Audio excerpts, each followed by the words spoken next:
মক্কার উশৃঙ্খল যুবকরা নবীরে উদ্দেশ্য করে তখন চতুর্দিক থেকে পাথর মারতে লাগলো।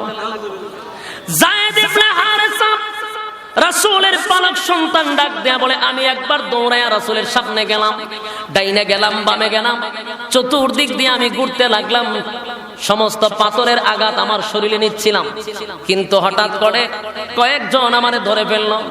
আমার আর কিছু করার ছিল না, বৃষ্টির মতো আল্লাহর পয়গম্বরের শরীরে পাথর মারতে লাগলো রে, পাথর মারতে লাগলো। পাথরের আঘাতে আঘাতে পয়গম্বরের শরীর থেকে রক্ত বাহির হইতে লাগলো। এ ময়মনসিংহের মায়েরা, একটু চিন্তা করে দেখেন তো, কতটা জোরে আঘাত লাগলে পরে চামড়া পেটে রক্ত বাহির হয়,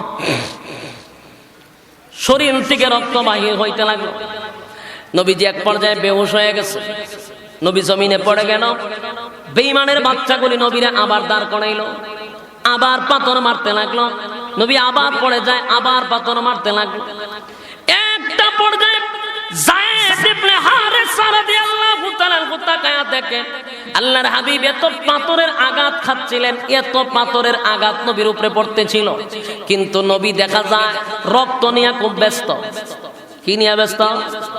নিজের শরীরের রক্ত মুবারক নিয়ে ব্যস্ত। নবী একটা ফোঁটা রক্ত জমিনে পড়তে দেয় না রে। আল্লাহর হাবিব রক্তগুলা বারবার কাপড় দিয়া মুছতে লাগলো, রক্তগুলা হাত দিয়ে আটকাইতে লাগলো। যায়েদ ইবনে হারেসা রাদিয়াল্লাহু তাআলা বলেন, অবাক হয়ে গেলাম রে, আমি আশ্চর্য হয়ে গেলাম, এত পাথরের আঘাত, এত পাথরের আঘাত, কিন্তু নবী রক্ত নিয়ে কেন ব্যস্ত গো? রক্তের ফোঁটা কেন জমিনে পড়তে দেয় না? জুতা দিয়া নবী রক্ত আটকায়, হাত দিয়ে রক্ত আটকায়, কাপড় দিয়া রক্তে মুছতে লাগলো। ঠিক একটা মুহূর্তে আল্লাহর পয়গম্বর জমিনে বেহুশ হয়ে পড়ে গেল, আর দাঁড়াইতে পারে না। বেঈমানের বাচ্চাগুলির উদ্দেশ্য ছিল আল্লাহর পয়গম্বরকে দুনিয়া থেকে বিদায় করে দিবে, তাই নবীকে টেনে টেনে একটা পাহাড়ের একেবারে কিনারায় নিয়ে দাঁড় করাইছে। নবী বেহুশ হয়ে পড়ে আছে, ওই বেঈমানের বাচ্চাগুলি পাহাড়ের চটিলায় ওইটা দাঁড়াইছে, দাঁড়াইয়া বিশাল একটা পাথর আল্লাহর নবীর উপরে ছেড়ে দিবে। ওই পাথর পড়লে নবী দুনিয়া থেকে বিদায় হয়ে যাবে।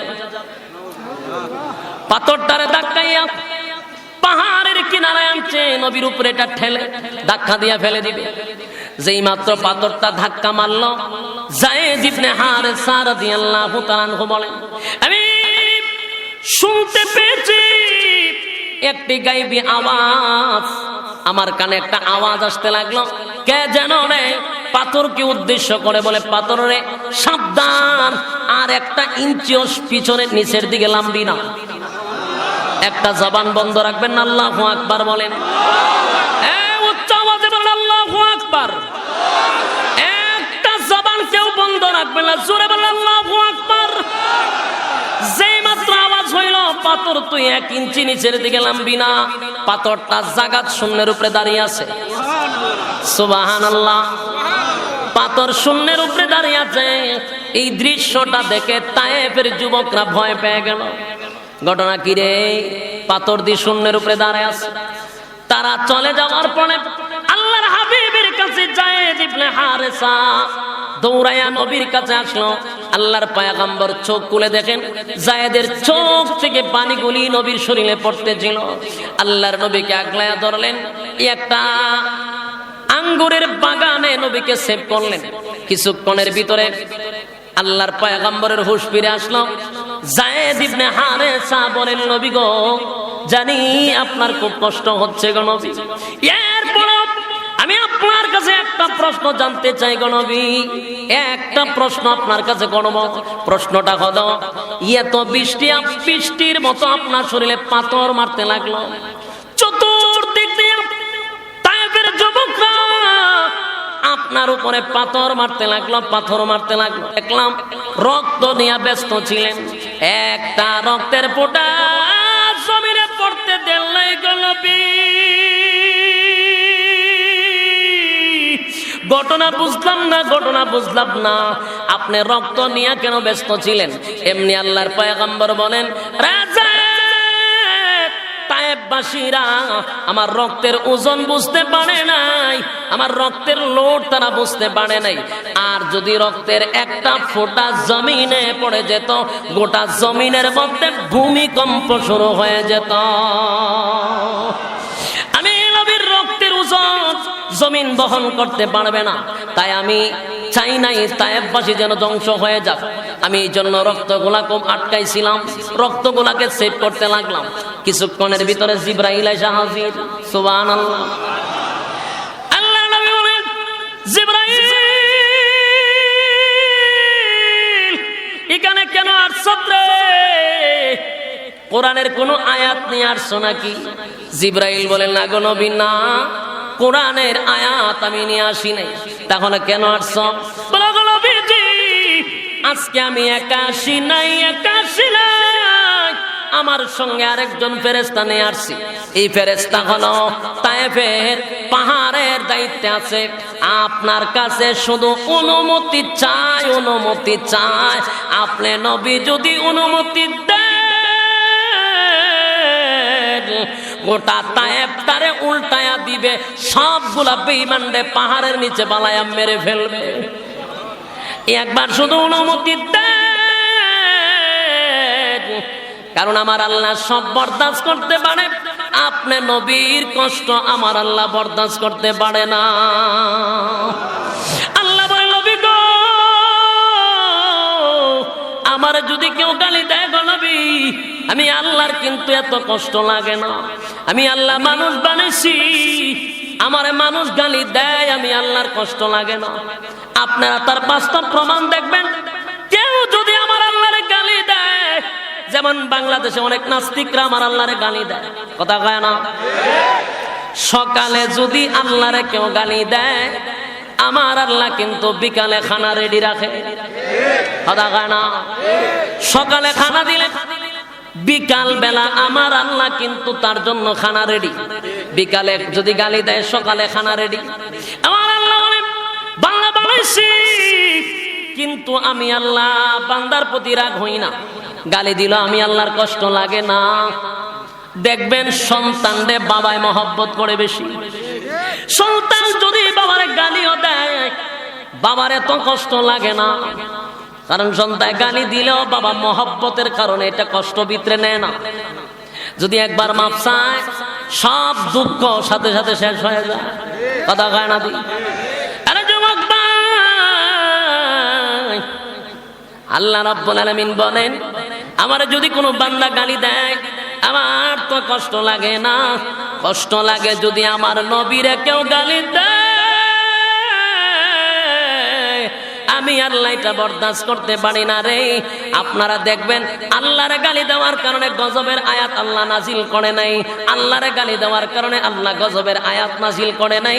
কিন্তু আমার নবীর সাথে দুর্ব্যবহার করার কারণে আল্লাহ রাব্বুল আলামিন কোরআনে বহু জায়গায় সূরা নাজিল করছে। আবু লাহাব নবীরে গালি দিল, কয় মুহাম্মদ তুমি ধ্বংস হয়ে যাও। আল্লাহ সাথে সাথে রে দাঁত ভাঙা জবাব দিয়া বলেন, তাব্বাত ইয়াদা আবি লাহাবি ওয়া তাব্বা মা আগনা আনহু মালুহু ওয়া মা কাসাব সায়াসলা নারান যাতা লাহাবি ওয়া ইমরাআতু হাম্মালাতাল হাতাব ফি জিদিহা হাবলুম মিন মাসাদ। আল্লাহ রাব্বুল আলামিন বলেন, নবী গো, আবু লাহাব আপনারে গালি দিছে গো নবী, আপনাকে ধ্বংস হয়ে যাওয়ার জন্য বলছে।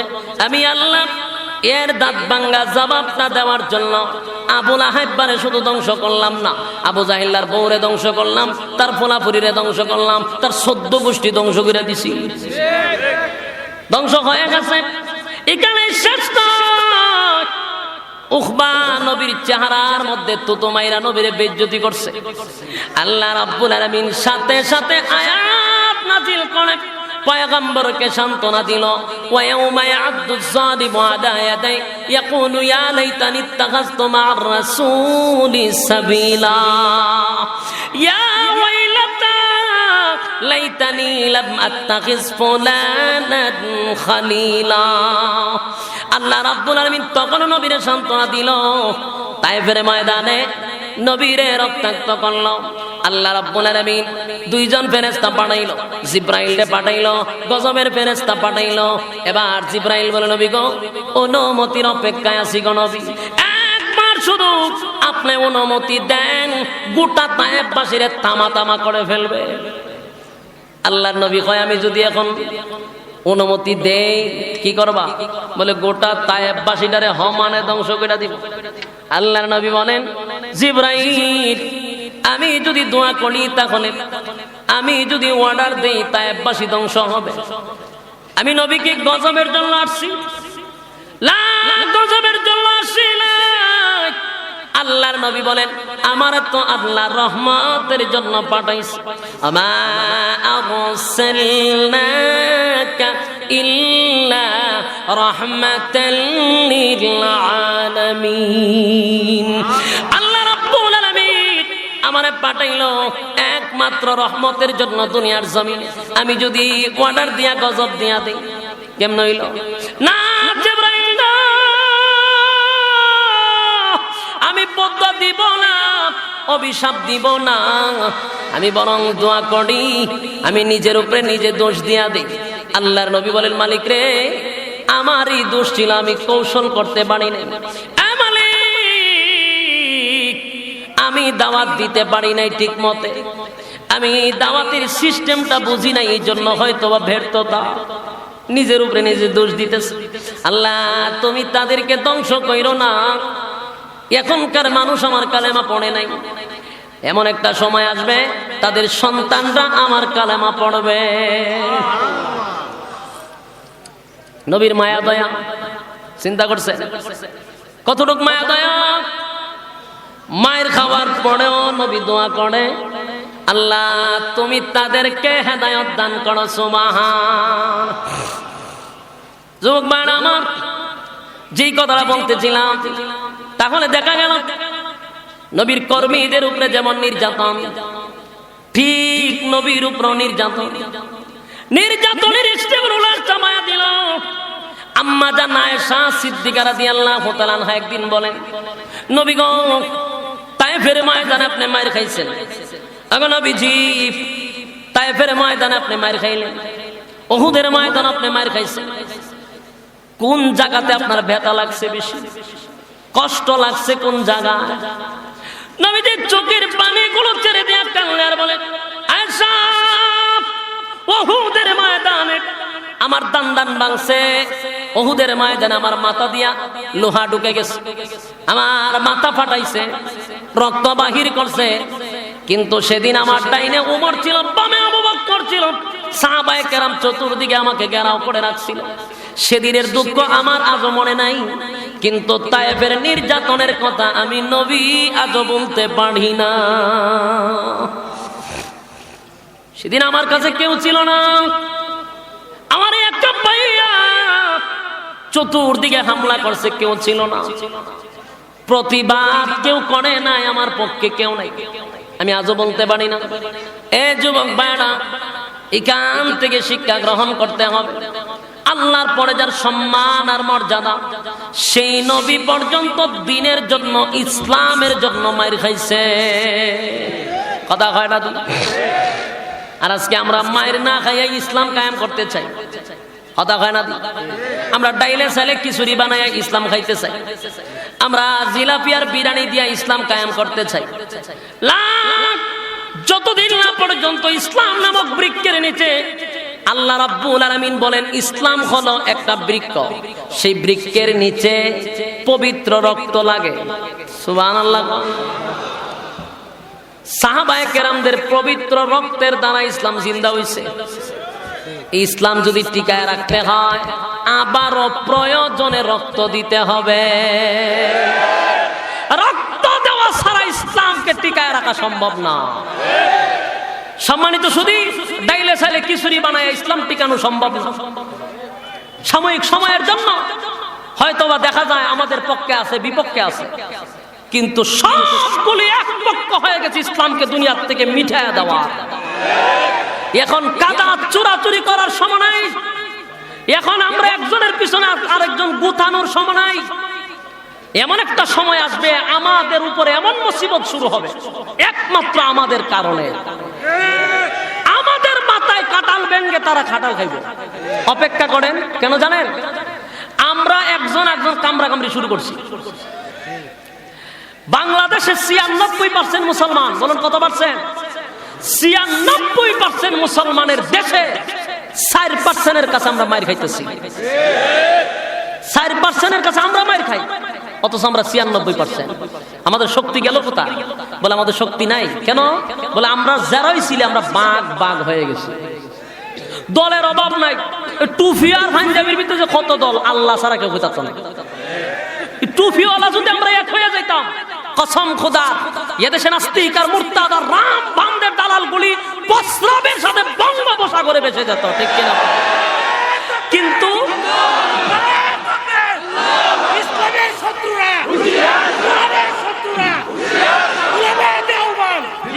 সম্মানিত শুধু আমরা টুপিওয়ালাকে বাংলাদেশে কম। আমার এক প্রশাসনের লোক একদিন আমার গাড়ি আটকাইছে, আটকে কাগজপত্র দেখতেছে। আমার এক হুজুর একটা কথা বলে, আপনারা হুজুরের মতো এত দল কা? প্রশাসনে আমার আমি কই কথাটা কইবার আগে তো ভাই আমার আসলে শিক্ষা হওয়ার দরকার, আমি গাড়িতে বাড়িলাম কেন? আজকে আপনি আমার ওয়াজ করেন, আমি আপনার ওয়াজ শুনতে হইতেছে। আমার এবার ওয়াজ করে আপনারা হুজুরের মধ্যে এত দল কা? খালি কামড়া কামড়ি, খালি কামড়া কামড়ি। আমরা টুপিওয়ালার যদি এক হয়ে যাই, কসম খোদার বাংলাদেশে টুপিওয়ালার অভাব নাই। কিন্তু সমস্যা হলো আমাদের মধ্যে যেই পরিমাণ হিংসা ঢুকছে, এখন এক টুপিওয়ালা আর এক টুপিওয়ালা দেখতে পারি না। আফসোস লাগে আমার, একটা আর একটার সেনাও দেখতে পারে না। লিদেশ আবার ইসলামের স্বপ্ন দেখেন আপনারা, কারে দোষ দিবেন? আমাদের শত্রু তো আমি অন্যরা দেখতেছি না, আমাদের শত্রু আমরাই। একটা আর একটা দেখতে পারে না, খালি কাদা সুরা সুরি, এটারে ডাক্কা মারে, এটারে টালা মারে। টুপির ভিতরে পর্যন্ত আমরা দেশের রাজনীতি ঢুকাইছে। উষা টুপি হইলে আরেক দলের, নেশা হইলে আরেক দলের, খারা হইলে আরেক দলের, সুক্কা হইলে আরেক দেশের। এই টুপির গোতাগুতির সুডে আমি নিজে একটা টুপি বানাইছি, যে এটা আমার টুপি, কোন দল নাই আমার। ও মা তো সুক্কা বললে কইটা অমুকের দালাল, উষা বললে কইটা হোমুকের দালাল। তেনে তোর কেউ দালালের দরকার নাই, আমি আমার নিজে বানাইছি, এটার নাম হইছে আশরাফি টুপি। অহন খার দলের আছি দেখে লই, আমি আমার একক। কারণ টুপির ভিতরে আমরা দল ঢুকাই দিছি। আরে ভাই, একটা মানুষ জেনারেল শিক্ষিত, টুপি একটা পাইছে ফিনছে, এটা তো দেখা যায় অমুক দলের রে, অথচ কিন্তু দল বুঝে মাথার দিছে না, টুপি একটা পাইছে মাথার দিছে, হেরে লয়ে গেছে দল। এই দেশে ইসলামের স্বপ্ন কেমনে দেখে? আমাদের এক হওয়া দরকার। যেই পরিমাণ কাদা সুরা সুরিটি ফেসবুকে ঢুকলে দেখা যায়, যতটা গুতাগুতি করে প্রোফাইল পিকচার টান দেয় না, দেখা যায় মৌলবী, শার্ট প্যান্টওয়ালা দেখি না, খালি মৌলবী দেখি। কেন এত চুলকানি করে? জাতির আর কত হাসাবেন আপনারা? জাতিরে হাসায়েন না। ঐক্য ছাড়া বিকল্প কোন রাস্তা বাংলার জমিনে নাই। সমস্ত প্ল্যাটফর্ম এক জায়গায় হতে হবে, সমস্ত পীরেরা এক পক্ষে হতে হবে, সমস্ত উলামায়ে কেরাম এক প্ল্যাটফর্মে আসতে হবে। আজকে আমাদের দলাদলির কারণে আমাদের বিজ্ঞ উলামায়ে কেরাম আজকে সাইড দেওয়ালের ভিতরে বন্দী। কেন? আমরা একটা আর একটা, এটা হেমুকের দল, এটার নিচে বালুছে, ওটা অমুকের দল, এটার নিচে বালুছে। তোমার যে নিত না, কতক্ষণ সময় লাগবে? বানাম তোমার উপরে শুরু হইব, খালি সময়ের অপেক্ষা করো। কামরা কামড়ি করতেছে না, কইরা তো আরো মানুষের মন থেকে সরাইতেছে। যাই হোক, একটা লোককে ভালোবাসতাম, হের কামরা কামড়ির গুতাগুতি হইতাম, দূর তোর শুদ্ধ গুষ্টি দেখতে পারি না। প্রত্যেকটা মানুষের ভিতরে এমন ঘৃণা সৃষ্টি করতেছে। কেন ভাই? আমরা জাতির রাহবার, আমাদের মধ্যে যদি এত হিংসা থাকে, তো জাতি আমাদের কাছ থেকে কি শিখবে? এই জন্য আমাদের দিল থাকতে হবে দরদ দিল। আমরা সবাইকে বুকে টান দিয়ে আনবো। যদি আপনার ভিতরে হিংসা থাকেও, এটা ভিতরে কবর দিয়া দেন, দিয়া হইলো একজনের বুকে টান দিয়ে আনেন। আমি খারাপ, আপনি তো ভালো, কথা হয় না? আমি খারাপ কিন্তু আপনি ভালো না, তো আপনি ভালো মানুষ, আমার মতো খারাপ মানুষ যদি ভালো করতে পারেন আলহামদুলিল্লাহ, কথা হয় না? মানে আমি খারাপ, আপনি ভালো, ভালো মানুষ সিলাইতে দেন, হ্যাঁ খারাপ, এর সদ্য গোষ্ঠী বয়কট করে দেন, তাহলে আপনি ভালো নেন কেমন? আপনি ভালো মানুষের গুণ হবে আমার নিয়ে আপনি ভালো করেন, আপনি আমার মহব্বত করে কাছে নেন, এটা হলো আপনার গুণ। আমাদের মধ্যে গুণটা নাই, আমাদের মধ্যে শুধু টানা টানি, হেসরা হেসরি, এগুলো আমাদের ভিতর থেকে সরাতে হবে। পারবো তো ইনশাআল্লাহ? কারে কইতাছি? আমরা নিজে কইতাছি, আপনারা না। দোয়া করেন আমাদের জন্য। সম্মানিত শুধু আল্লাহর রাসূল ছিল আল্লাহর পরে যার সম্মান আর মর্যাদা, সেই নবীরও ইসলামের জন্য, দ্বীনের জন্য নবীর শরীরে রক্ত ঝরাইছিনি। কিন্তু সাহাবায়ে কেরামরা 313 জন মিল্লা গোটা বেঈমান গোষ্ঠীরে ধ্বংস করে দিল। কেন? ঐক্য ছিল। কি ছিল? ঐক্য ছিল, এক ছিল। আমরা আজকে বাংলাদেশে 96%। আমরা যদি খালি এক হই, এদেশে এরা ফালাইবার রাস্তা পাবে না। যদি আমরা কালকে এক হই, পরের দিন একটা থাকবে না। কিন্তু আমরা এক হইতাম না, এরাও যাইতো না। ঠাডা আমরা কপালে ভর্তি থাকবো, অপেক্ষা করতে থাকে। সম্মানিত শুধু আসুন, রাসূলের উপরে নির্যাতন, সাহাবায়ে কেরামদের উপরে নির্যাতন, যেখানে পায় সেখানে মারে, যেখানে পায় সেখানে মারে। নির্যাতনের স্টিম রুলার চাপায়া দিছে। সাহাবায়ে কেরামরা একটা পর্যায়ে রাসূলের কাছে আইসা বলতেছে, আপনি আল্লাহর কাছে কোন আমরা যেন আল্লাহ সাহায্য করে, আর পারতেছি না। কেউ আল্লাহ বলার কারণে জিহ্বার মধ্যে প্যারাক মেরে দিছে। আসিনি নাউজুবিল্লাহ এলাকা এটি কই রাখছে? মোমো শিখাইলে এই সমস্যাটা, গুথা না দিলে আওয়াজ বেরো না। আপনি তো আজকে আল্লাহ বলতে পারতেছেন, কিন্তু আল্লাহ শব্দটা জবান দিয়া বলা গেছে না, প্যারাক মেরে দিছে। বেলালের জিহ্বার মধ্যে প্যারাক মেরে দিছিল, জিহ্বা ফুইলা গেছিল। গলার মধ্যে রশি লাগায় মরুভূমিতে টানতো। অপরাধ কি? ঈমান আনার কারণে। এরপরে রাসূল তাদেরকে আদেশ করতেছেন, তোমরা মন খারাপ করবা না। আল্লাহর পক্ষ থেকে সাহায্য আসার আগে আগে যদি তোমরা শাহাদাত বরণ করো, আমি রাসূল ওয়াদা দিছি তোমাদের জন্য জান্নাত ওয়াজিব হয়ে যাবে। তো রাসূল সান্ত্বনা দিছে। ঠিক এই মুহূর্তেই নির্যাতিত মুসলমানদেরকে সান্ত্বনা দেওয়ার জন্য আল্লাহ রাব্বুল আলামিন এই ঘটনারে কেন্দ্র কইরা সূরা বুরুজ নাজিল করে দিয়েছে, সান্ত্বনা দিচ্ছে। এই সূরা বুরুজের ভিতরে যে ঘটনাগুলি আল্লাহ তুলে ধরছেন, এই ঘটনাটা রাসূল দুনিয়াতে আসার বহু বছর আগের ঘটনা। বলুন, রাসূল দুনিয়াতে আসার পরে না আগে? প্রায় 70-80 বছর আগের ঘটনা। তখনকার এক জালেম শাসকের ঘটনা, তখনকার এক জালেম বাদশার ঘটনা। আল্লাহ রাব্বুল আলামিন রাসূলের নবুয়ত পাওয়ার পরে সাহাবায়ে কেরামদেরকে সান্ত্বনা দেওয়ার জন্য সেই ঘটনা শুনাইয়া মুসলমানদের ঈমান চাঙ্গা করে দিয়েছে। সুবহানাল্লাহ। ঈমান কিভাবে চাঙ্গা হইল শুনতে চান আপনারা? ধৈর্য আসেনি না? সাইরা দিতাম, সাইরা দিলে ডাবল সুবিধা, আমার অসুবিধা নাই। আপনারা যদি শুনতে চান তাহলে আমি আলোচনা করতে পারি। এতক্ষণে খালি সূরা বুরুজ আইছি আমি, এখন এটার ভিতরে ঢুকুম, গর্ত বাই করুম, বাদশা বাই করুম। রাজি আছেন নি? তাহলে একটু মনোযোগ দিতেই।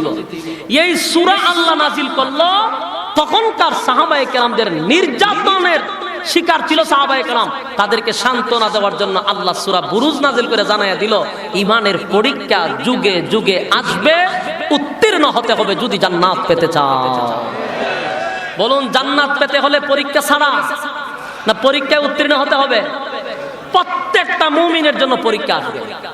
যত ঈমান শক্ত বেশি, তত ঈমানের পরীক্ষা তত বেশি। আপনার ঈমান যত দুর্বল, পরীক্ষা তত দুর্বল। ঈমান যত শক্ত, পরীক্ষা তত শক্ত। সুবহানাল্লাহ। তাহলে বোঝা গেল পরীক্ষা আমাদের দিতেই হবে। পরীক্ষায় উত্তীর্ণ হলে আল্লাহর তৈরি জান্নাত। আল্লাহ সূরা বুরুজ নাজিল করে বলেন, ওয়াস-সামাই যাতিল বুরুজ ওয়াল ইয়াউমিল মাওউদ ওয়া শাহিদিন ওয়া মাশহুদ কুতিলা আসহাবুল উখদুদ। এই আয়াতের মধ্যে সূরা বুরুজের মধ্যে রব্বে কারীম চারটা কসম করেছেন। ওয়াস-সামাই যাতিল বুরুজ, আল্লাহ বলেন কসম, তারকার কসম, দুর্গ বিশিষ্ট তারকার কসম, আকাশের কসম। এই আল্লাহ বলেন নক্ষত্রের কসম। ওয়াস-সামাই যাতিল বুরুজ, তারকার কসম। ওয়াল ইয়াউমিল মাওউদ, কিয়ামত দিবসের কসম।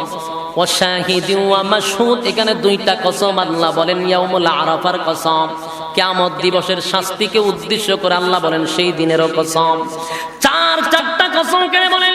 কুতিলা আসহাবুল উখদুদ, আল্লাহ রাব্বুল আলামিন বলেন জালেম শাসকের উপরে আমি আল্লাহর অভিশাপ। কাদের উপরে অভিশাপ, জালেমদের উপরে আল্লাহর অভিশাপ। তখনকার জালেম, এখনকার জালেম, পরবর্তীতে জালেম, কিয়ামত পর্যন্ত যত জালেম আসবে সব জালেমের উপরে আল্লাহর কি? আল্লাহর অভিশাপ। জালেমদের উপরে আল্লাহর অভিশাপ। এরপর আল্লাহ বলেন গর্ত খননকারীর উপরে আমি আল্লাহর অভিশাপ। তাহলে গর্ত খনন করলো কে? এই সূরার ভিতরে গর্তের কথাও আছে। তখনকার যুগে একজন বাদশা ছিল। এই বাদশা নিজেকে খোদা দাবি করত। বলুন কি দাবি করত? আপনারা জানেন ফেরাউন দাবি করছে, নমরুদ দাবি করছে, এই বাদশাও খোদা দাবি করছে। মানুষকে বলতো আমি তোমাদের রব, আমি তোমাদের প্রভু। তো মানুষ তার পায়ে সেজদা দিত। কথা বুঝতেছেন? মানুষ তার পায়ে সেজদা দিত। ঘটনাক্রমে একটা যুবক ছিল জাদুবিদ্যা শিখত। এই যুবক যাচ্ছিল রাস্তা দিয়ে, হঠাৎ এক জায়গায় ওয়াজ হয়। তো এক পাদ্রীর মুখ থেকে ওয়াজ শুনতে শুনতে তার ওয়াজটা খুব ভালো লাগছে। সে এই পাদ্রীর হাতে হাত ধরে কালেমা পড়ে ঈমান আনছে। কথাগুলি মনোযোগ দিয়ে শুনেন। ঈমান আনার পরে যুবক চিন্তা করলে এই পাদ্রী তো সুন্দর সুন্দর কথা বলে, তার কথা তো অনেক মজা। বাদশা যে খোদা দাবি করে এটার আবার অস্তিত্ব কি? পাদ্রী যেই খোদার গোলামি করে সেটাই তো সঠিক কথা, যা বুঝলাম। গোপনে ঈমান আনছে। কিছুদিন যেতে না যেতেই যুবক একবার রাস্তা দিয়া যায়, খালি মাথার মধ্যে একটা টেনশন, বাদশা খোদা সঠিক না পাদ্রীর খোদা সঠিক। এটা নিয়ে তার মাথার মধ্যে প্রচুর চিন্তা যে আমি খারে খোদা মানবো। বাদশাও খোদা দাবি করে, পাদ্রীও তার আরেকজন খোদা দাবি করে। এই ভাবনা মাথায় আসার পরেই রাস্তা দিয়ে যাইতে গিয়ে রাস্তার মধ্যে দেখে বিশাল এক প্রাণী বসা। মনে করেন একটা বাঘই বসা। এখন দেখে বাঘের যন্ত্রণা, এই বাজুর মানুষ আসতে পারে না, ওই বাজুর মানুষও যাইতে পারে না। এখন যুবক কয় আজকে আমার একটা পরীক্ষা হবে। পরীক্ষা হলো পাদ্রীর খোদা যদি সঠিক হয়, দিল মারার সাথে সাথে যেন প্রাণীটা মারা যায়। বাদশা যদি খোদা হয় তাহলে প্রাণী যেন না মরে। আল্লাহ তার দোয়া কবুল করছে। বুঝতেছেন কথা? এটা কিন্তু কোনো গিচ্ছা না। আপনারা যদি মনে করেন হুজুরে মনে গিচ্ছা কয়, গিচ্ছা না, এটা সূরা বুরুজের তাফসীরের মধ্যে ঘটনাটা উল্লেখ করা হয়েছে। এখন আসুন, যুবক যেই মাত্র ঢিল মারল, বাঘটা জাগাত মারা গেছে। কোন বর্ণনায় আছে বাঘটা কিন্তু চলে গেছে, ধরুন মরে গেছে। মরে যাওয়ার পরে দেশের মানুষ যারা উপস্থিত ছিল এরা দেখে কয় সর্বনাশ, এই যুবকের ভিতরে কিছু একটা। কারণ আমরা বাংলাদেশ হইলে তো আরো সারছি। বাংলাদেশও ফু দিয়া ডিম ফাটাইলেই বেড়া বেড়ি সিরিয়াল ধরে, বাবার ভিতরে আছে। বাবায় যদি ল্যাংটা থাকে এরপরে কয় আছে। এখন যদি কই কিতা আছে রে দেখাই দিলেছে, কয় মুখ সামলায় কথা বলবেন, ওনার ভিতরে যা আছে আপনার ভিতরে তা আছে। এরকম আমাদের সাথে তর্কও করে। তো ওই যুবকে যখন বাঘ মারছে, বুঝেননি তার জনপ্রিয়তা কি পরিমাণ বাড়ছে। মহিলা পুরুষ সব দলে দলে লাইন ধরছে। আর আল্লাহ তার মধ্যে এমন কিছু গুণ দিছে, সে যখন কাউরে ফু দিত অথবা দোয়া করত, রোগ ভালো হয়ে যেত। কুষ্ঠ রোগী আসলে আল্লাহর কাছে দোয়া করলে ভালো হয়ে যায়। কারো চক্ষু না থাকলে দোয়া করলে চক্ষু ভালো হয়ে যায়। সুবহানাল্লাহ। গোটা দেশের মানুষের মধ্যে লারা পড়ছে, এই যুবক তো মারাত্মক, তার কাছে গেলে রোগ ভালো হয়। তো বাদশার দরবারে একজন মন্ত্রী ছিল। মন্ত্রী ছিল না দুইটা চক্ষু, সে অন্ধ ছিল, দেখতো না। তো চক্ষু যখন দেখে না, এর খানের মধ্যে খবর গেছে অমুক জায়গায় গেলে তোমার চক্ষু ভালো হবে। এক যুবকে চোখ ভালো করে দেয়। বলুন তো দেখি, যার জীবনে চক্ষু নাই তার চক্ষুর প্রতি আকর্ষণ আছে না নাই? এখানে তো দুনিয়া দেখে নাই। এই কথা শোনার পরে মন্ত্রী একটা বাস্কর ভিতরে টাকা পয়সা সোনা দানা যা আছে সব বইরা লইয়া গেছে যুবকের কাছে। গিয়া কয়, যুবক, এটার ভিতরে যত টাকা পয়সা আছে সব তোমার। কেন? বিনিময়ে চক্ষু ভালো করে দিবা। যুবক কয়, চক্ষু তো আমি ভালো করি না। কথা বুঝতেছে? জিগায় চক্ষু ভালো করে কে? যিনি ভালো করেন তিনি হলেন আমার রব আল্লাহ। জোরে কর না। করুন আর গুরুস্থান দ্বারা কবর জিয়ারত করুন সমান। এতগুলা মানুষ এর মুখ দিয়ে আওয়াজ বাই করতে পারি না। আহা, ময়মনসিংহ এর মানুষ বেশি সরল। কত সরল বালান একটু আওয়াজ দিয়ে। সম্মানিত সুধী, ভালো করে কে? আল্লাহর নামলে ঠিকই কষ্ট হয়। জবান যদি বন্ধু জায়গার পরে কিতা করবে? আল্লাহর নামটা তো জুড়ে বলা দরকার। দেখছেন নি ভারতে এক মহিলা আল্লাহর নাম নেওয়ার কারণে গোটা দেশের মধ্যে কম্পন সৃষ্টি হয়ে গেছে। আমরা যে ঠিক কোন আপনারা লজ্জা লাগে না? আপনারা কয়বার আল্লাহু আকবার কইছেন? একটা বোনের আওয়াজ গোটা বিশ্বকে তুলফার করে দিছে। সোশ্যাল মিডিয়াতে 70% উপরে আল্লাহু আকবারের স্লোগান চলছে এবং তার পা থেকে মাথা পর্যন্ত পুরাটা ছিল কলজা কলজা।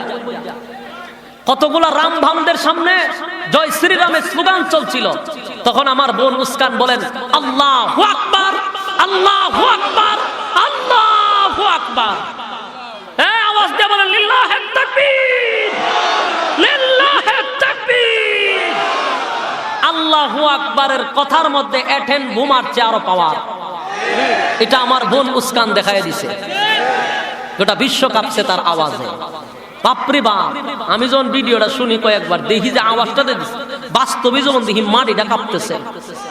তার কথার মধ্যে স্পিড দেখছে কি জজবা তার ইমানের মধ্যে।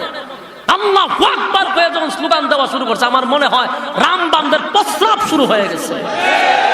এটার মধ্যে এত পাওয়ার, এত পাওয়ার।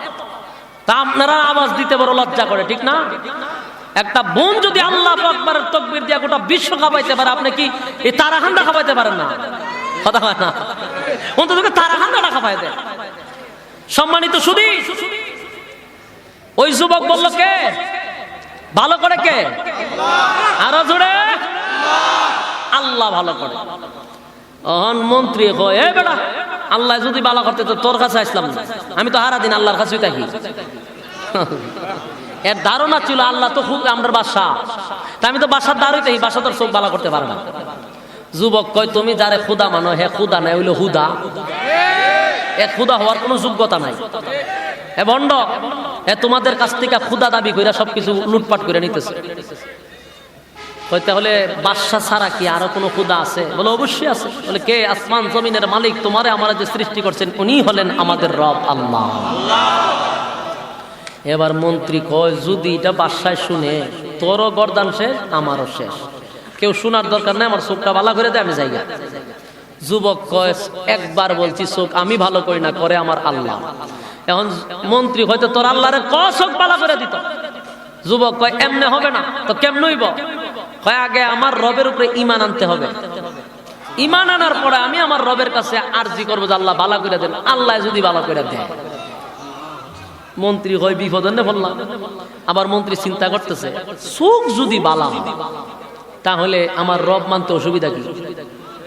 সে কইল জীবনে চোখ কিরকম দেখছি না, পৃথিবী কেমন দেখছি না, মানুষ কিরকম দেখছি না, যা তোর রব যদি আমার চোখ ভালো করে দিতে পারে আমি ঈমান আনলাম। যুবক দোয়া করছে, মন্ত্রীর চোখ ভালো হয়ে গেছে। এখন যার যারা নাই এটা যদি হয় তাহলে লাফালাফি বেশি। জীবনে চোখ দেখছে না, এখন যখন চোখ খুইলা দেখে মানুষ কিরকম এটা তো জানতো না, এখন তো লাফায়, ব্যাঙ্গের মতো খালি লাফায় আনন্দের ছুটে। এটা কিতা দেখলাম, দুনিয়া এত সুন্দর, মানুষ এটা কিরকম। এখন যেখানেই যায় মানুষটা হেগে ঠেলা মারে, মানুষটা খামসা মারে, লারা মারে। তো মন্ত্রিসভাত গিয়া ও এত নতুন দেখতেছে, আগে তো ভদ্র ছিল, চোখ বন্ধ আছেন, কিছু দেখতো না, দাঁড়াই থাকতো। এখন চোখে দেখে হেরে গুতা মারে, হেরে ঠেলা মারে, হেরে ধাক্কা মারে। অন্যরা কি আপনি তো এরকম ছিলেন না, ভদ্র ছিলেন, ওইরকম করেন কা, লড়াচড়া করেন কা? এ লাফাইতে লাফাইতে গেছে বাসার কাছে, বাসারে দেখা মারে। অসঙ্গে আজিব অবস্থা, আপনি কি চোখে দেখেন? বলে হ দেখি তো। কেমনে অন্ধ আসলে? বলে আমি যখন চোখে দেখি। চোখ ভালো করছে কে? যিনি ভালো করছেন ইনি আমার আল্লাহ। বাদশা একটা মুস্কি আসি দিছে, দিয়া হয় এটা আগে কইবেন না, আপনি একটা কাজ করেন, টু সাত দাঁড়ান, দাঁড়ায় জুরে কন আমি যে বালা করছি এটা জুরে কইতে হইব, জুরে কন। হে মনে করছে খুদা তো তা আমি যে বালা করছি এটা আস্তে কষ্ট জুরে কন। এখন হে দাঁড়ায় কয় আমার চোখ যিনি ভালো করছেন উনি হলেন আমার আল্লাহ, তবে এ না এ বাটপার। বাদশার আসমান ভেঙে মাথাত পড়ছে। মন্ত্রী সবার মধ্যে বইয়া কয় হে কোন খুদা নাই হইল হুদা, এ যদি খুদা হইতো তাহলে এর চোখের সেন্টার লড়া, এর এখন এর চোখের সেন্টারটা লড়াইতো দেখি, এ তো খুদা। দেশের মানুষ সর্বনাশ এমন বড় খুল যা বাদশার সামনে কয় বাদশা খুদা না। এখন তো বাদশার মেজাজ গরম, রে তোরে আসল খুদার পরিচয় কে দিছে, এর গ্রেপ্তার কর। কারণ জালেম শাসক তো বিরুদ্ধে গেলেই নির্যাতন। কথা বুঝতেছেন? বিরুদ্ধে গেলেই নির্যাতন, নির্যাতন আর নির্যাতন। এবার তাকে নির্যাতন করা শুরু করলো, এমন ভাবে নির্যাতন, রিমান্ডে নিয়ে মায়ের লাগাইলো। কতরে আসল প্রভুর নামকে শিখাইছে। এক পর্যায়ে মন্ত্রী মায়ের খাইতে যেতে কয়, অমুক এলাকার এক যুবক, আপনি যারা জাদুবিদ্যা শিখান সে আমারে আসল রবের পরিচয় শিখাইছে। বাদশাহ যুবকরে গ্রেফতার করছে। গ্রেফতার করে আইনা কয়, এ যুবক, তুই বলে মানুষের শরীরে হাত দিলে রোগ ভালো হয়, কুষ্ঠ রোগ ভালো হয়, চক্ষু ভালো হয়, তো জাদুবিদ্যা শিক্ষা তো ভালো শিখছস, তোরে তো রাষ্ট্রীয় ভাবে পুরস্কার দেওয়া দরকার। আমি জাদুবিদ্যা শিক্ষা কিছু পাইছি, তুই কিতা পাইছ? চোখ তো আমি ভালো করি না, করে তো আমার রব আল্লাহ। বাদশা কয়, আমি না অন্য কেউ? বলে, আপনি কোনো খুদা উদা না, আমি যাকে খুদা মানি তিনি আসমান আর জমিনের মালিক, যার কোনো গুম নাই, তন্দ্রা নাই, যিনি আমাদের পালনে ওয়ালা, উনি হলেন আমাদের রব আল্লাহ। বাদশা কয়, আরো গ্রেফতার কর। বিরুদ্ধে গেছে, গ্রেফতার কর। গ্রেফতার করে রিমান্ডে নিয়ে ফিরা শুরু কর।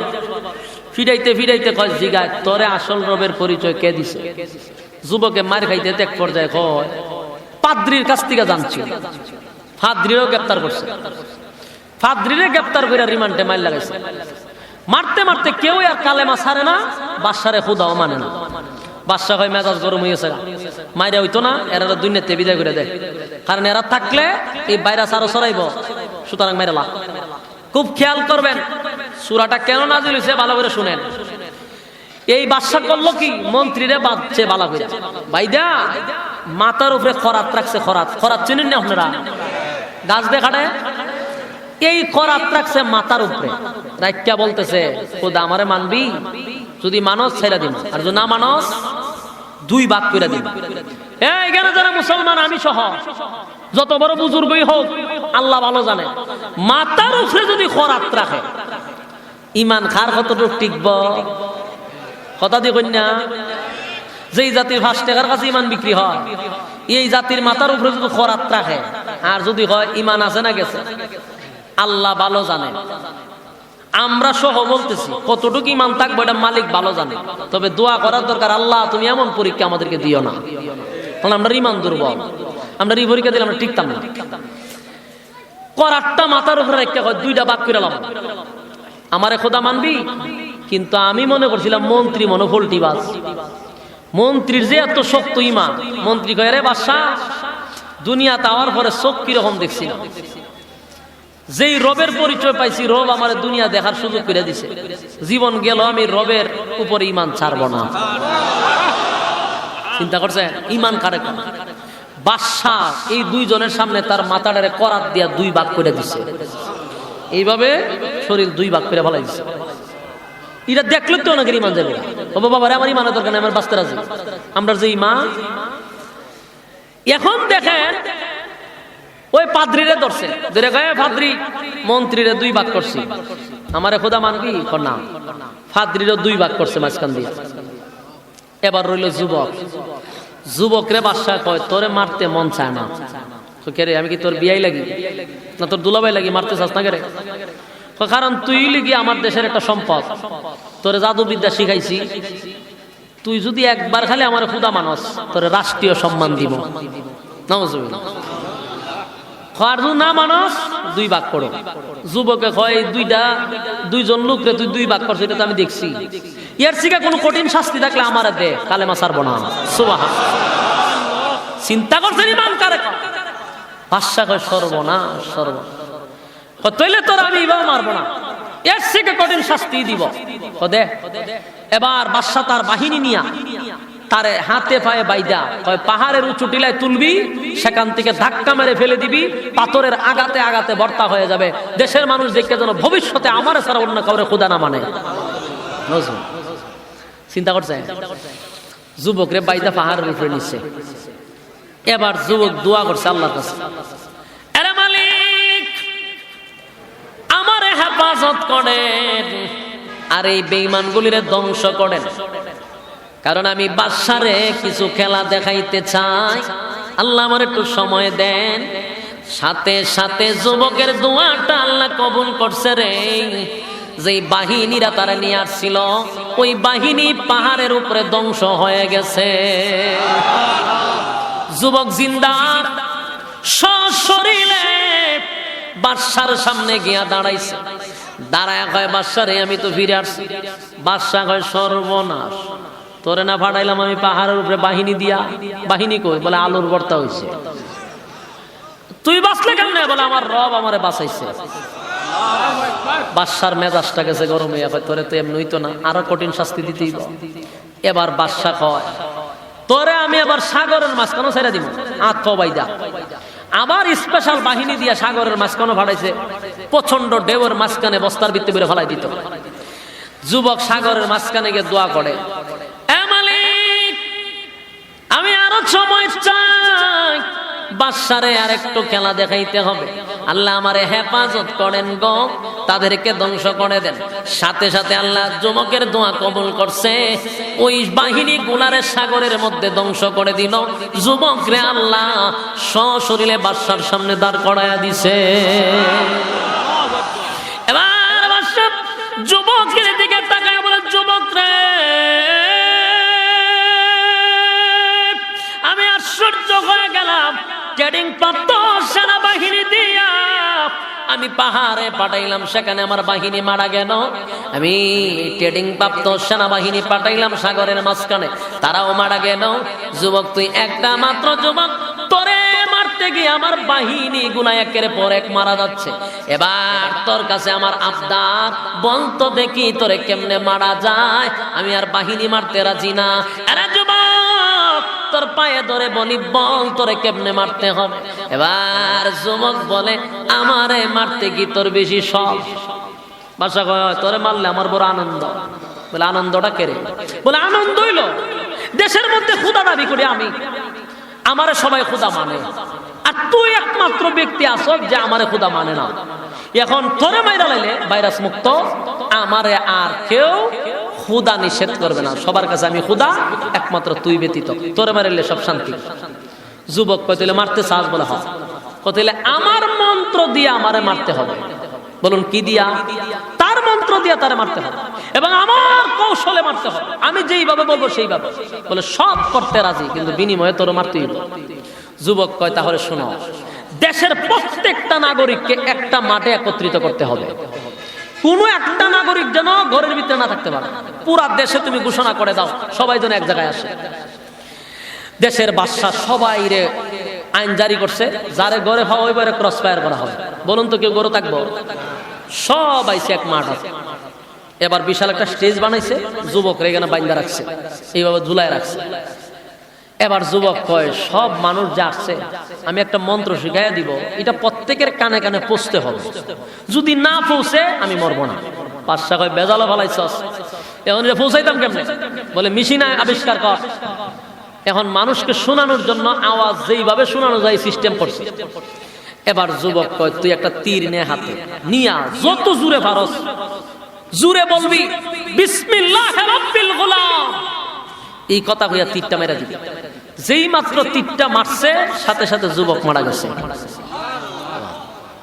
আচ্ছা, মরার পরে কাহিনী শেষ হওয়ার কথা না? শেষ তো, যুবক মেরে লিছে না? এখন তো বাদশার আর কোন টেনশন নাই। কিন্তু আল্লাহ মোর ঘুরাইয়া দিছে। বলুন কি দিছে? মোর দিছে ঘুরাইয়া। যুবক রে মাইরা সবচেয়ে বড় বিপদে পড়ছে বাদশা। হ্যাঁ, কথা বুঝতেছে? বাদশা মানলো যেন পৃথিবীতে আর কেউ আমার ছাড়া খোদা না মানে, কিন্তু এই যুবক রে মাইরা বাদশায় পড়ছে বিপদ। যেই মাত্র যুবক মারা গেছে, দেশের সমস্ত নাগরিক ডাক দিয়া বলে, এতদিনে আমরা আসল রবের পরিচয় পেয়েছি। হইল নি খা? দেশের মানুষ কয়, ওহন গিয়া পাইছে আসল রবের পরিচয়। এই বাদশা তো খুদা না। আমরা এখন বুঝতে পারছি সে কোনো খুদা হতে পারে না, সে হুদা। সুতরাং আজকের থেকে আমরা বুঝতে পারলাম এই যুবকের খুদাই হলো সঠিক খুদা। বাদশা যদি খুদা হইতো, তাইলে তো বাদশা সর্বপ্রথম এই যুবকরে মারতে পারত। কথা হয় না? পাহাড়ে নিল, মারতে পারলো না। এরপরে যেই যুবকরে পাহাড়ে নিল, মারতে পারলো না, সাগরে নিলে মারতে পারলো না, শুলিতে ঝুলাইলো, মারতে পারলো না, তার মন্ত্র দিয়া তারে মারলো। বোঝা গেল তার প্রভুর নাম নেওয়ার কারণে সে মারা গেছে। এই প্রভুই হলো সঠিক প্রভু। আমরা তার উপরে ঈমান আনলাম, সুবহানাল্লাহ। দেশের লক্ষাধিক মানুষ কালেমা পড়ে সব ঈমানদার হয়ে গেছে। বাদশার কবলা ঠাড়া পড়ছেনি, কিন্তু বাদশা হলো জালেম শাসক। বলুন বাদশা জালেম। যেই মাত্র কালেমা পড়ছে সবাই, বাদশার সান্দি পুরা গরম। মারলাম কয়জন? 3 জন। মারছে কয়জন? কালেমা পড়ছে কয়জন? লক্ষাধিক। সুবহানাল্লাহ কইতেন না? বাদশার পুরা সান্দি গরম। মারলাম 3 জন, তখন কালেমা বলল লক্ষাধিক। এখন কি করা যায়? এখন কি করা যায়? কিন্তু বাদশা তো জালেম। বাদশার সিদ্ধান্ত নিছে, খুদা যদি আমার না মানে দেশের সব মাইরালাম। নাউজুবিল্লাহ বাড়ি দিয়া, খুদা যদি আমার না মানে দেশের সব মানুষ মাইরালাম, দেশের সব মানুষ মাইরালাম। ওই দেশের মানুষ মারার জন্য সে সিদ্ধান্ত নিল। এই জালেম শাসক সিদ্ধান্ত কি নিল চিন্তা করেন। এ বিশাল একটা গর্ত খনন করছে। 1 নাম্বার গর্ত পাইছেন? কথা কয় না? বিশাল গর্ত খনন করছে। আল্লাহ বলেন, কুতিলা আসহাবুল উখদুদ আন-নারি যাতিল ওয়াকুদ ইযহুম আলাইহা কুউদ ওয়া হুম আলা মা ইয়াফআলুনা বিল মুমিনিনা শুহুদ। আল্লাহ রাব্বুল আলামিন বলেন, আপনার সাথী সঙ্গীদেরকে জানায়া দেন, ইমানের পরীক্ষায় যদি উত্তীর্ণ হতে পারে আমি আল্লাহ তাদেরকে পুরস্কৃত করব। যুগে যুগে অনেকে ইমানের পরীক্ষা দিছে। ওই বাদশার কথা আল্লাহর রাসূলকে আল্লাহ নিজে শোনায়া দিছে। কথাগুলো মনোযোগ দিয়ে শুনেন, শেষ হইছে না কিন্তু, লইরেন না, মজা রইছে। আমরা যদি লড়াচড়া করেন তো ছেড়ে দিই। কথাটা শুনলেন, গর্ত কিন্তু খনন করে লাইছে, বিশাল গর্ত। কেন? ওই যে কালেমা পড়ছে, কত বড় জাহেল চিন্তা করেন। দেশের সব মানুষ মেরে লিতে সিদ্ধান্ত নিছে, ও সব মেরালাম, দেশের নাগরিক মেরালায়। কিয়ামত পর্যন্ত এমন জালেম শাসকদের বিরুদ্ধে কথা বললে আপনার দেশের সব মেরে ফেলাইতে পারবে, শুধুমাত্র তাদের স্বার্থের জন্য। এরকম জালেম শাসক কিয়ামত পর্যন্ত থাকবে। মাইরা লাইতেছে সব। গর্ত খনন করছে, ও সব মেরালাম আমি। কেন মারবি? তো আমারে কেন খুদা মানলো না? সব মেরালাম। গর্ত খনন করছে। গর্ত খনন করেও শেষ না, গর্তের ভিতরে করলো কি? গর্ত খনন করেও শেষ না, গর্তের ভিতরে লাকড়ি দিছে। লাকড়ি দিয়া গর্তের মধ্যে আগুন ধরাইছে। এই কথাটা আল্লাহ কোরআনে বলেন, আল্লাযী যাতিল ওয়াকুদ ইযহুম আলাইহা কুউদ। রব্বে কারীম বলেন, ওই জালেম বাদশা এত বড় জালেম, এত বড় জালেম, প্রত্যেকটা নাগরিককে এক জায়গায় বেঁধে সে সিদ্ধান্ত নিল, আমারে যদি খোদা না মানুষ রে, তাহলে আমি সবাই রে আগুন দিয়া পড়ে ছাই করে ফেলবো। আন-নারি যাতিল ওয়াকুদ ইযহুম আলাইহা কুউদ ওয়া হুম আলা মা ইয়াফআলুনা বিল মুমিনিনা শুহুদ। আল্লাহ রাব্বুল আলামিন বলেন, এই জালেম বাদশা যখন বড় গর্ত খনন করলো, গর্ত খনন করিয়া মুসলমান ইমানদার নর এবং নারীকে একটা একটা করে তারা আগুনের মধ্যে নিক্ষেপ করতে লাগলো। নাউযুবিল্লাহ। বলুন তো দেখি অপরাধ কি? কথা কয় না? এই অপরাধ কি? ঈমান আনার কারণে না টেন্ডারবাজি করছে, সাদাবাজি করছে, দর্শন করছে, দেশের সম্পদ লুটে খাইছে, কোনো কিছুই করে নাই। অপরাধ একটাই, আল্লাহর উপরে ঈমান আনার কারণ। অপরাধ একটাই, হক কথা বলার কারণ। এটাই অপরাধ, আর কিচ্ছু না। আমরা দর্শন করি না, আমরা দেশের সম্পদ মাইরা খাই না, টেন্ডারবাজি সাদাবাজি করি না। অপরাধ আমাদের একটাই, হক কথা কেন মানুষের সামনে তুলে ধরে। দ্বিতীয় আর কোনো অপরাধ নেই।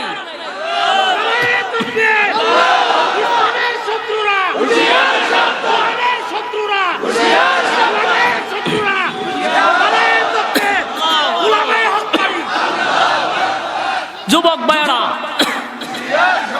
এই জালেম শাসক নিরপরাধ মানুষদেরকে ধরে ধরে আগুনে পুড়ে ছাই করে দিল। এক একজনে ধরে আর আগুনে নিক্ষেপ করে, মানুষগুলি পুড়ে ছাই হয়ে যাচ্ছে। সবাই যখন আগুন দিয়া পুইরা ছাই করলো, আর গর্তের কিনারে বৈশা বৈশা তারা মদ্য পান করতেছে। এই কথাটা আল্লাহ বলেন, আন্নারি যাতিল ওয়াকুদ ইযহুম আলাইহা কুউদ ওয়া হুম আলা মা ইয়াফআলুনা বিল মুমিনিনা শুহুদ। মুমিন বান্দা বান্দীদেরকে যখন আগুন দিয়া পোড়াচ্ছিল, তখন তারা বসে হাসি তামসা করছিল, হাসি তামসা করছিল। আল্লাহ বলেন সবগুলা মানুষকে আগুন দিয়া পুইরা ছাই করলো। শেষ বেলায় একটা মহিলা, শেষ বেলা মহিলাটা কুলের মধ্যে একটা দুধের শিশু লইয়া দাঁড়াইছে। দাঁড়াইয়া আগুনের সামনে গিয়া চোখের পানিগুলো ছেড়ে দিয়া কান্না শুরু করছে। আমার চোখের সামনে লক্ষাধিক মানুষ আগুনে পুড়ে ছাই হয়ে গেল গো, আমিও আগুনে পড়তে চাই, কিন্তু আমার দুধের বাচ্চা শিশুটার কি অপরাধ? আমি কেমনে গো মা হইয়া আমার দুধের বাচ্চাটার লইয়া আগুনে জাপ দেই? মার কলিজা এটা বরদাস্ত হয় না রে, বরদাস্ত হয় না। এবার দুধের বাচ্চাটা লইয়া দাঁড়ায় আছে, দুধের বাচ্চাটা লইয়া আগুনে কেমনে জাপ দিবে? এই মুহূর্তে আল্লাহ রাব্বুল আলামিন সাথে সাথে ছোট বাচ্চা, নিষ্পাপ বাচ্চার জবান আল্লাহ খুলে দিছে। দুধের বাচ্চার জবান খুলে দিলাম। দুধের বাচ্চা ডাক দিয়া বলে, মা গো, ও মা, কেনলেন লাগো মা? টেনশনের কোনো কারণ নেই। ও মা, আপনি কি আমার নিয়ে চিন্তা করেন? আপনার চোখের সামনে হাজার হাজার মানুষ আগুনে জাপ দিয়ে ইমানের পরীক্ষায় উত্তীর্ণ হয়েছে। মাগো, একটা সেকেন্ড দেরি করবেন লাগো মা, আমার নিয়ে চিন্তা করার প্রয়োজন নাই। আপনি দেখতেছেন আগুনে জাপ দিচ্ছি, না মা না, আগুনে জাপ দিতে দেরি হবে, আল্লাহর তরি জান্নাতের মেহমান হতে দেরি হবে না। জবান যখন পড়ে গেল, যুবক খেয়াল করে শুনেন, মহিলার ইমানি জজবা বেড়ে গেছে। দুধের বাচ্চা কথা বলতেছে, জান্নাতের কথা বলতেছে। মা একটা সেকেন্ড দেরি করলো না, দুধের বাচ্চাদের মেয়ে আগুনে জাপ দিল।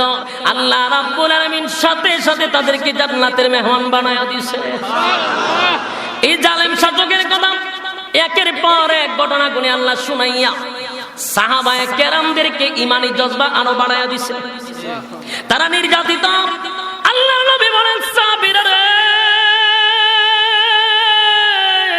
আমার মালিক সূরা বুরুজ নাযিল করিয়া আমি দুনিয়াতে আসার 70 বছর আগের ঘটনা তোদেরকে শোনাইয়া আমার মালিক ইমানি জজবা তোদের বাড়ায়া দিছে। আমি রাসূল ওয়াদা দিলাম, আল্লাহর পক্ষ থেকে সাহায্য আসার আগে আগে তোরা যদি শাহাদাত বরণ করস, ওয়াদা দিলাম আল্লাহর তরি জান্নাত তোদের জন্য ওয়াজিব।